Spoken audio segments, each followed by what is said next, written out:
What is the best way to absolutely destroy the release of your Superman film in the box office? Well, pull a Rachel Zegler, of course, and that is exactly what James Gunn has done today. And the amount of backlash that he is facing for the insane comments that he has made today is crazy. He is absolutely pulling a Rachel Zegler in what he says today. Just look at this headline here. Screw fans who don't like film's politics. That is coming from James Gunn himself. If you don't like the softcore woke politics that are in this movie, screw you guys. And well, we'll see how that reflects in the box office for the upcoming weekend for Superman. We're gonna get into this and see what his comments are, and it's absolutely insane, and this is absolutely going to hurt this film in the box office. I can already guarantee you that. First, star David Cornsweet, or Corn is Wet as we like to call him around here, buried the character's all-American tagline during an interview. Yet another example of Hollywood rejecting Superman's heartland roots.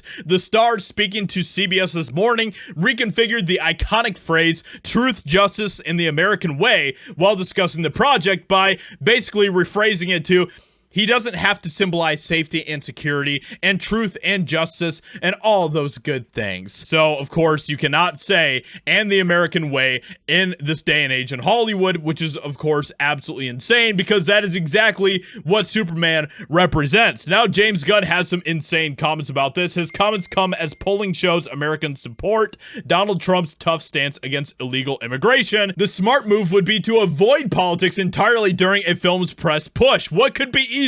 I mean, Tom Cruise does it pretty well all the time. The less wise move, don't pick the wrong side of an issue when your film is just days away from release. I mean, it is literally coming up this weekend. So this is what James Gunn had to say about it. I mean, Superman is the story of America, an immigrant that comes from other places and populated the country. But for me, it is mostly a story that says basic human kindness is a value and is something we have lost. According to these leftist whack jobs, immigration is everything that America is, apparently. It is just immigration, illegals just pouring in, all that type of nonsense, and it is ridiculous. I ask if he has considered how differently the film might play in, say, blue state New York, aka Metropolis, and Kansas, where Kent grew up.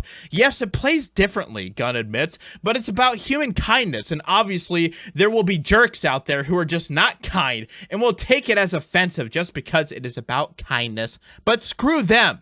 Maybe Americans just want their American superhero to represent, you know, what Superman is supposed to actually represent, which is truth, justice, and the American way. Not being nice, which of course is ridiculous, especially when you're dealing with a superhero who literally punches people in the face. So Gunn also downplayed Superman's all-American roots. He is a hero for the world, guys. He is a hero for the world.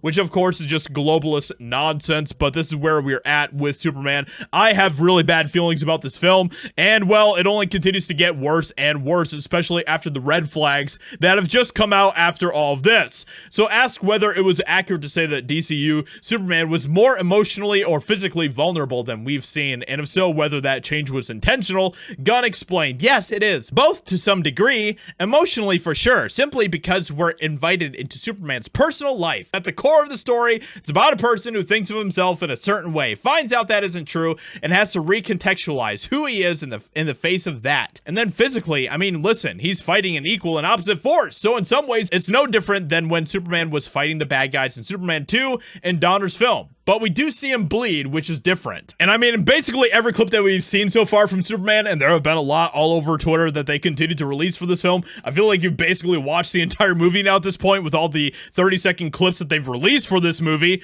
All we see is just Superman constantly emotionally unstable, constantly throwing tantrums. And if that is the Superman that we are going to get in this movie, then it totally makes sense why Batman would want to stop that Superman. You can't have an emotionally unstable nuclear bomb that could destroy the entire world just flying around all over the place. And well, they also have this, which is some bad news for Superman, where this early review for Superman accidentally got released, where it said terrible, new Superman is final nail in superhero cinema's coffin. So they're calling this movie terrible. This is coming from the Daily Beast. This is a bad sign for this movie. To make matters worse, Variety also says that James Gunn's Superman is silly. So this is all really bad signs for the Superman movie, especially after the comments that James Gunn made, where he literally says, screw you if you don't like the softcore, woke politics, the globalist nonsense that is in this movie. With that being said, let me know what you think about all of this in the comments below. Hope you guys enjoyed. Leave a like, subscribe, and I'll talk to you all in another video very soon.